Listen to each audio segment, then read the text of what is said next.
Hey, what's going on, guys? Kalamazi here, and earlier this evening, Blizzard pushed a blue post talking about the current point in beta that we are in, and class design progress and things mostly coming to an end, and tuning being their main focus now heading into next week. Raid testing was also announced next week, Thursday and Friday.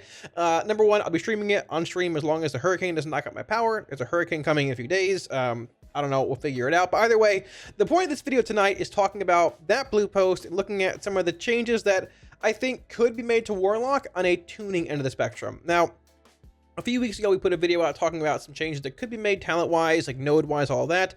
And a handful of them were taken into account, whether it was me or other feedback that was being given. That's great. I want to review those briefly tonight and talk about more of a just tuning and minor tweaking that abilities can use. I guess get Warlock in a better spot.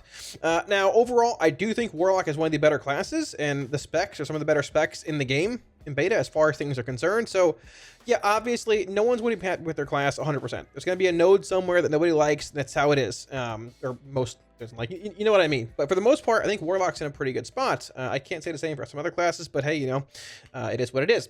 So with that being said, that'll be the video tonight's topic. Two things we get in the video. Number one, the Warlock Dragonflight Beta spreadsheet is indeed now live on Patreon. The Tier 3 Felguard rank of Patreon higher does indeed get early access to that. And I want to give a huge shout out to my patrons as well. Thank you all for support on Patreon, guys. Much love. I really, really appreciate it. Thank you. And with raid testing starting this week, that part of the spreadsheet will also be getting filled in as well. We don't know about tier. Crafting is a bit at this point, but hopefully we have a lot more info coming down the line over the next few weeks. And number two, I have indeed made a second YouTube channel for clips and short things from stream and some things from, I guess, YouTube here and there, clip-wise, more or less. I uploaded the actual Demonology, like Nether Portal clip with Soulburn a few days ago. That was pretty awesome. If you guys are interested in checking that out, there should be a link up here or some kind of something up there. So yeah, with that being said, let's get into the video. Alrighty, so when it comes to like reviewing old feedback, looking at the new feedback, or I guess tuning suggestions, however you want to word it, all that, I figured it'd be good to look at the blue post that came out today briefly. Blizzard said, we feel it would be useful to let everyone know where we are in the development of Dragonflight classes and talent design. With the next beta/PTR build, we're transitioning away from spending the majority of our time on the design iterations of new class trees and now primarily focused on fixing bugs and tuning the game. I have a bug spreadsheet somewhere. You can find a link to it in the last video that I put out. I've got a handful of bugs fixed. Opening specs are still really bugged, but that's fine. Tuning the game. There's raid testing coming next week too. So we are getting into those stages. I will say, I think Warlock's in a pretty good spot compared to most classes and stuff. I do think this still means that there could be a handful of changes coming in the next build, like with the next beta PTR build. There might be some changes that were just put in a few weeks ago coming down the line and they come, but for the most part, I think what you see here and here behind this thing are basically what we're going to have heading into Dragonflight. Now, I do think that tuning constitutes like obviously damage buffs, nerfs, cooldowns being changed on certain abilities, and maybe minor tweaking here and there. But for the most part, I think that, you know, this is what we're going to have heading into Dragonflight. So with that being said, I thought we should look at briefly some of the feedback that was given, I don't know, a few weeks ago, I guess August 31st, something like that, and see where that went, and then we can get into the new stuff right here. So off the bat, we talked about Grimoire Sacrifice not doing much damage, and Demonic Inspiration, Wrathful Minion, and Soul Link not having any kind of interaction with it if you sack your pet. The cool thing is they added a benefit to these talents if you're playing Sack. I'm not, because I'm Demonology, but if you sack your pet with this ability or this ability, they both give a independent 15% damage buff to Sack. So that's good. This gives you more health if you sack your pet. It's bugged, but it's there. So this has been fixed. Solid. Positive. Sack's damage is pretty wild right now. Also, in single target, it was like 15% of my damage playing Aff and Keys, or I guess in Heroics earlier today on beta. It seems to be pretty solid. Yeah, these are buffing it for sure, but there might have been a change like the proc rate or something on it as well. It seems pretty wild. So I'm going to check both these off as a yes, and we'll see where that goes. Wilfred's in the class tree. Godspeed, it's not happening. Warlock capstone talents. I'll pour one out for him. We're keeping Claw of Enderith. Apparently, this is a terrible ability, but it is what it is. Player pet interrupt choice node. There's that. Not happening either, but 6 is teaching. That's mentioned in here. Basically just copy pasta from this, but it's fine. So like as far as other things are concerned here, Soul Swap's mentioned in here as well. A bit of a different change in the updated thing. Decaying Soul Satchel was indeed changed. They added the 5% modifier, or I guess buff back per target hit. Good step in the right direction. Solid. Calamitous Crescendo becoming Deliberate Malice. Godspeed, it's not happening. Demonology, the implosion thing, didn't get shifted, but they did move like Born of Blood and Shadow's Bite, so I'm a fan of the swap, actually. I think having Shadow's Bite in that spot's better than Born of Blood, but that's that. So I guess thumbs up to that. This is mentioned in the other part here, which we'll get to in a minute. Same as the Pit Lord. Hand of Doom, I like it too, not happening. Decimating Bolt, maybe I'll see you later on, probably not. Rest in peace, that build. Destruction, these are both mentioned in the new thing here as well. And the one thing here is like Dimensional Rifts and Chaos Incarnate sharing a talent node. I wish this was different. I really wanted Rifts being separate from Chaos Incarnate because I think Incarnate's pretty good. But it is what it is. This is more of a tuning thing. So I left it off with the new updated feedback, but we'll see where it goes. So yeah, like overall, there's a handful of changes made that to problematic abilities that were mentioned. So I'm overall not too bad. But moving forward, looking at tuning, this is a much shorter updated version of that. So let's get into the one that I wrote 14 minutes ago. So number one, Soulburn being on the GCD. So for those that don't know, the Nether Portal build that was, like open your portal and spam Soulburn to dump shards, not being on the GCD without any kind of like restriction to it. That has been nerfed. Having to wait, that's fine. That has been nerfed. They have put Soulburn on the GCD. So let's cast Soulburn, watch my spells. That is a terrible, terrible, terrible thing to do, and like a big priority to get changed. That is very, very bad. So just to show you, here's another portal. Here's a Soulburn, Soulburn, Soulburn, Soulburn. So you can still do it, but you're waiting for a rotation, a GCD, basically every time. Now, I think this is a very, very, very, very, very, very bad change, and that is because what Soulburn does. If I'm trying to drop a Gateway instantly, I don't want to go Soulburn. Wait, Gateway. I want to go Soulburn Gate, right? Same with Drain Life. Same with Health Funnel. Hellstone's off the GCD, but like, I don't want like, oh crap, I got to put a gate down for whatever reason. Soulburn, Gate. Might as well just cast a gate at that point. Like, what's the point of it? Same with Drain Life. If I'm hitting Drain Life, I'm dying. I'm not going to go Soulburn. Drain Life. I'm not going to go Soulburn. Health Funnel. It needs to be off the GCD. Like, putting it on it is a terrible idea. It is not good. And a great way to fix that, there's two reasons. Ways to do it. One being Demonology changing Nether Portal to spend shards. We'll get to that in a little while.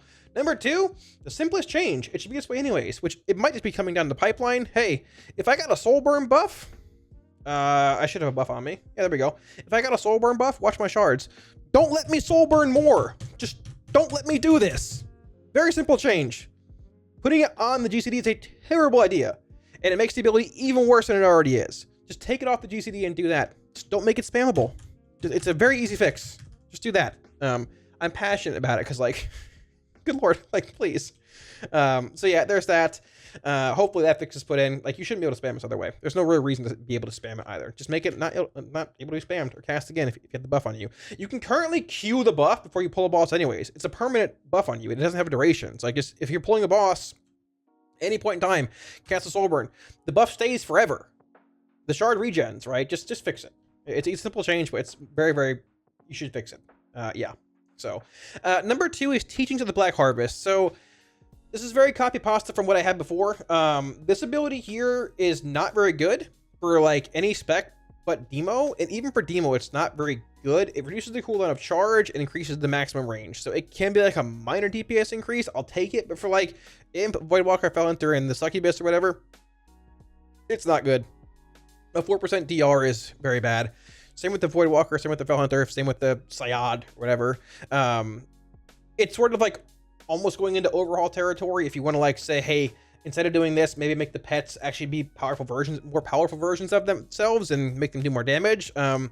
Chances are pretty high it stays the way that it is, but I mean, for the most part, I think it's worth mentioning. This node is just not very good. Chances are pretty high, you just don't take it, right? Same with like this, same with like this, same with like this. And they're most of our capstone or penultimate capstone nodes. They just feel pretty bad, but it's okay. That's life. So yeah, two simple changes here. That's basically it for this tree. Overall, it's sort of bland, but it's also very good at what it does. You can't die. You're a walking tank, and you have a lot of utility. I mean, you have like defensive, defensive, defensive, more stamina, defensive, defensive, shorter defensive, defensive, defensive, defensive, defensive, dude, you can't die. That's how it is, right? So yeah, moving on to destruction. So there's a couple changes to Destro, which I hope are implemented. Also, I will be making a video tomorrow night, as long as everything goes according to plan, on a interesting Fire and Brimstone build of Destro, which I don't really want to spoil here. It's pretty spicy. So if you guys are interested in that, check out tomorrow night's video as well. But yeah, so a couple things here, not a whole lot. And this is just because I think most specs are in a pretty good spot. Just tuning needs to be done. So this was mentioned in the last video. Basically, Flashpoint Scalding Flames placement. Flashpoint being here, being a central-ish node, I'm trying to fill this in, and connecting to, like, you know, Eradication and Asher Remains just feels sort of odd. I get how it does have, like, universal relevancy in certain settings. Like, I mean, it's good basically on any fight, unless the boss starts low, like the boss in Halls of Infusion, right? But it loses value quickly when the boss drops below 80%. If there's no ad spawning or way to keep buff up, it's just a dead talent, right? And the direct smack dab middle of your tree that connects to a single target node and a single target Havoc based node. They both are, right? Scalding Flames is a new talent though. And this is a passive that increases the damage of Immolate by 13% or 25% if you put 2 points into it. I think Scalding Flames is a much better option to have here and put Flashpoint here. Flashpoint even fits this side of the tree better. You're playing Fire and Brimstone, you've got your Rain of Fires, your Cataclysms. This is more of like the AoE Mythic Plus kind of side of the tree, similar to AF, similar to Demo, this side of the tree over here. This has universal relevancy everywhere. You have Immolates up in basically every setting. If you don't, the boss is dead, right? Putting this here and putting this here would be a very large step in the right direction for destruction. Now, this tree is good on its own, but these two just feel very out of place. And the fact that you have to take this to grab both these nodes, like this is sort of linear. If you're playing with a Soulburn build, maybe, but it's pretty linear. And Sack is good, but way over here as well. Chances are you're not coming through here. Like, you're not coming through this side of the tree. It's just terrible. Like in most settings, right? You might take Conflagration of Chaos, but like for the most part, it's a niche build too. You have to have this node to enable both these options right here, right? So putting Scalding Flames here is much better, and a change I hope to take into account. It's not really a redesign thing. It's a simple node swap. They're both 2 talent points. Very simple. Makes the class tree much better. And I guess even more universally applicable.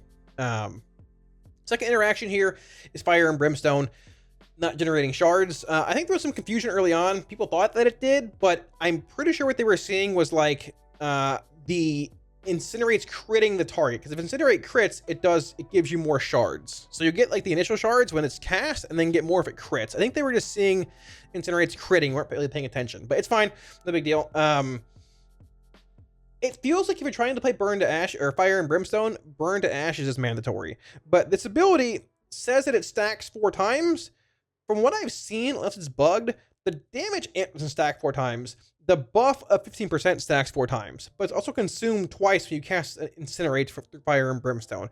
It's a very just awkward interaction, and I feel like even when you take both, they're not great, but if you're going to play Fire and Brimstone, you probably need Burn to Ashes, unless you're playing this spicy build that I have tomorrow night, which probably gets nerfed the other way, or, you know, yeah. But it just seems like a weird ability that was just sort of flew under the radar, and it's just very awkward. Now, we do have, like, Embers being here. So, like, if they do tack on the additional shard generation part to Fire and Brimstone and have Embers working together, like, that does seem a bit redundant.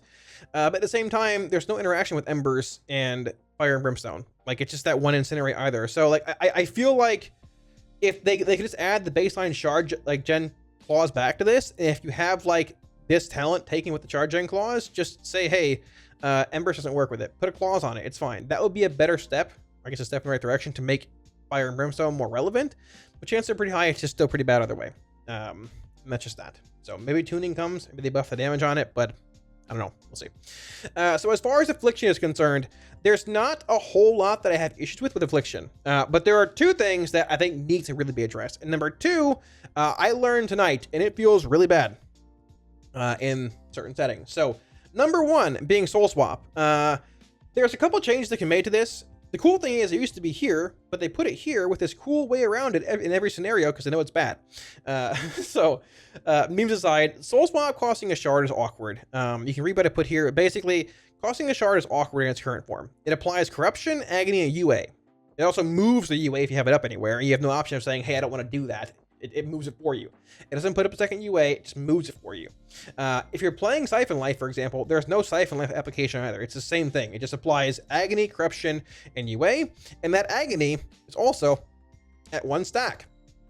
or 4 if you're playing this thing, which is bugged. But either way, I think to justify the shard cost on Soul Swap, they need to have it apply Siphon Life if talented in a max stack Agony. And I think that changes the relevancy of the ability a lot in most settings. It's 1 talent point, and being able to open on a boss instead of going like, you know, precast Haunt, precast UA, Agony, Corruption, Siphon Life, you literally go precast Haunt, Soul Swap, bam. And you're cranking with a max stack Agony, all your dots up, and you can go. But the thing is, that like initial let's go kind of like profile, like you can use it on prio ad spawning, you can use it on council-based fights, right? But it's not incredibly OP because it's only good at the start of the fight, right? In a patchwork setting. But it's still good. It helps you get your damage rolling faster. So if that's the case, and what the way to do with Soul Swap, that's cool. I think it'll be relevant in settings then. Without it applying Siphon Life and without Agony being at max stacks, it just seems really subpar at 1 shard cost. They could also just remove the shard cost if they leave it like this, but honestly, even if the shard cost is gone, I feel like there's better talents you can play anyways. It needs to apply Siphon Life and probably have a max stack Agony for it to be relevant. It's close.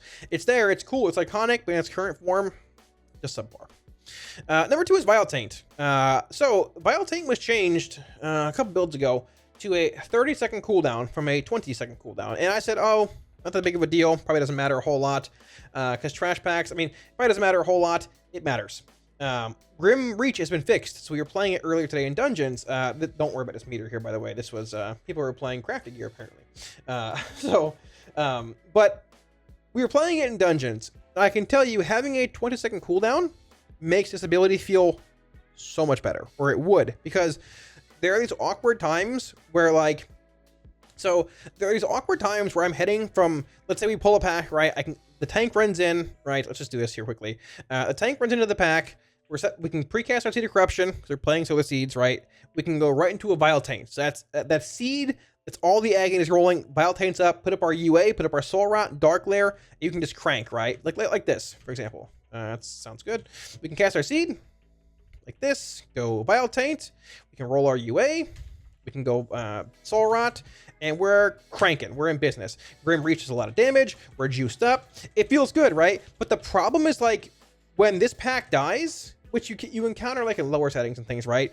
But when this pack dies, if it dies fast enough, that next pack you run to, the tank's running in, you don't have Vile Taint. You're going Seed. Agony. Agony. Agony. Agony. And then you have Vile Taint back up. What do? Vile Taint again? Like you can, but it's the same playstyle of like, oh, I'm back to casting Agony for 5 seconds on a pack like I am in Shadowlands when the warriors and the hunters are just in there spinning, just doing 1,000,000 damage. I'm casting a dot. It feels really bad. So like, I really think that Vile Taint needs to be reverted to 20 seconds. If you nerf the damage of the dot, that's fine. If you nerf Rapture's interaction with it, that's fine. But like, having the utility of applying Agony and AoE is really cool. It's really good. It's not even OP. But like, it needs that, basically, it needs to have that kind of setup every pack. Because if you have like this insane burst over here, when you can just crank with like Dark Caller and everything, and then you have the next pack where you're doing nothing, you're casting 4 Agonies, like Agony, Agony, Agony, Agony. The Hunters from Warriors already killed the pack. And they're moving on again. And then you're in that weird spot again, like, well, do I want a Vile Taint now? I just cast all my Agonies. It feels bad. Plus, if you reduce the cooldown to 20 from 30, your Agony's baseline lasts 18 seconds anyways. You can Pandemic them, but I mean, or that's still like refreshing like Agony twice, which you don't want to do, right? So I mean, there's no weird like perma Agony. There's no rolling Agony around now. There's not really a reason to not have it at 20. I didn't think the changes was big when it came out first off, but like with the bug fixes being in to Grim Reach and things and playing it in Dungeons, it needs to be a shorter cooldown.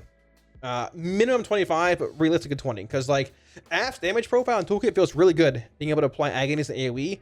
But if you can't do it every pack, it's not gonna work. It's not gonna work. And yes, in higher keys, packs might live longer, but at the same time, you're at the same point in the pack where like, all right, it's at 30%. My Vile Taint's up. Am I gonna Vile Taint to refresh and get more dot damage in, or am I holding it forever? That half-minute cooldown is very awkward. It needs to be 20 seconds again. And that's that. But besides that, those are the two big things for Aft with me. I think it's a pretty well-rounded spec. A lot of things are bugged. I don't like Pandemic Invocation a whole lot. It's there. We're in the tuning phase now, so there's that. But besides that, I think Aff's in a pretty good spot. Just Vital Taint needs to be reduced cooldown wise, and Soul Swap needs to apply Siphon Life in UA, or Siphon Life and a Max Stack Agony. So there's that. And the final spec here, we're just going rapid fire tonight. Demonology. So I'm gonna be honest, I'm pretty happy with Demo. But there is one thing. That is all we have. One thing, and that is Nether Portal and there's Wolves Volition, I guess, / Gul'dan's Ambition. So for those that didn't see the clip, once again, or of the Nether Portal demo thing with Soulburn, all that, it's on the Clips channel. You can check the videos a few days ago. It's out there. But basically, like I said earlier, you could literally just, you know, open another portal and spam Soulburn infinitely.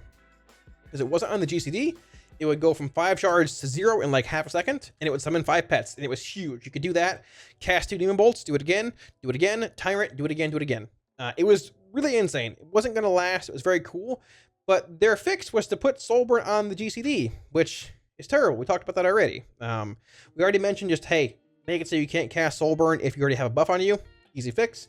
But another fix they could do, if they're really set on having it on the GCD, Soulburn, is just, I mean, because it still might be even worthwhile to cast if you're even playing Demo, like avoiding the 1-shard hands, depending on, like, there's a world where I think Soulburn could still be the better thing to cast over Hand of Gul'dan, possibly, but it would depend on tuning and things with Nether Portal. But either way, a great way to fix it and just make Portal, like, better, put it in a better spot for the 10th time, just make Nether Portal summons X demons per soul shard spent when the portal's open. It has been the main point of contention with Nether Portal since its inception 4 years ago. This weird, like, I didn't mean to close that, but like this weird, like, Shadow Bolt hand playstyle is just not good. It's very awkward.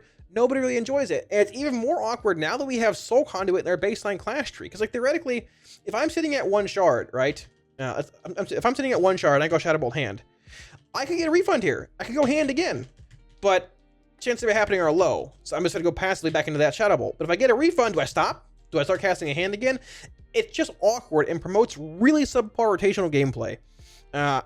Honestly, I think most people would like Portal if it worked that way. But with it being so awkward with Shard Gen, or with just like Shard Gen from Soul Conduit, just the weird 1-shard hand, Shadow Bolt hand thing, even if it's a good talent, which it very well might be when it's tuned properly, people aren't going to like it due to that gameplay. And you might have to change, like, there's Wolves Volition a little bit. You know, it's whenever Nether Portal summons a demon, but honestly, it'd be fine. Just Portal changing to that would be good. In its current form, though, abilities like this that reward you for spending shards always have these weird, like, degen things with them. I feel like, and even though, like, there's not much else besides Soulburn around, like, between that and the awkward rotational just gameplay and awkward rotational fluidity, it just needs to become you summon X demons per soul shard spent. That's literally it.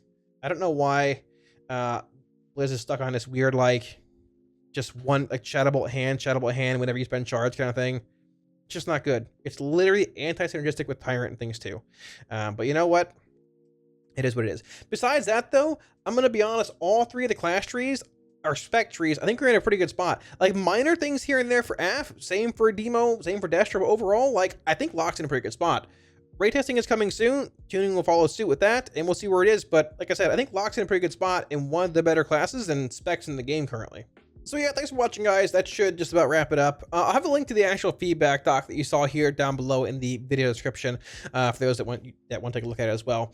I want to say off the bat that I watched some of that video I just recorded back. I'm not mad or anything at all. I'm just passionate about these changes. The Soulburn change on the GCD is very bad. The Vital Taint change needs to happen, and Nether Portal's just been like a thing that needs to be changed for years. And if it doesn't get changed, it's fine. It's okay.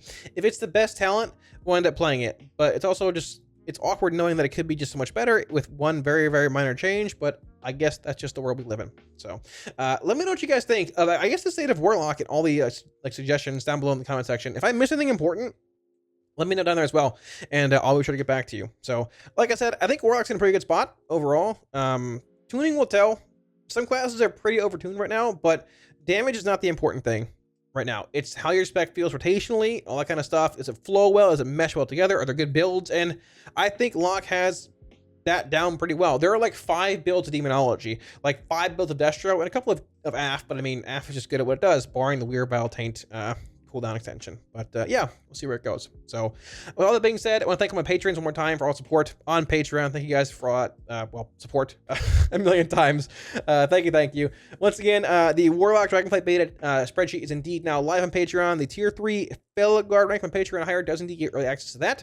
And with raid testing starting in a few days, hopefully that, well, I mean, I'll be able to put a lot more info on that as well. So I would assume we're getting tier gear soon, more crafting info, and yeah, and whenever that is updated, I'll be updating Spreadsheet as well. So, well, that being said, thanks for watching, guys. If you like the video, be sure to smash the like and sub buttons. It helps out a ton.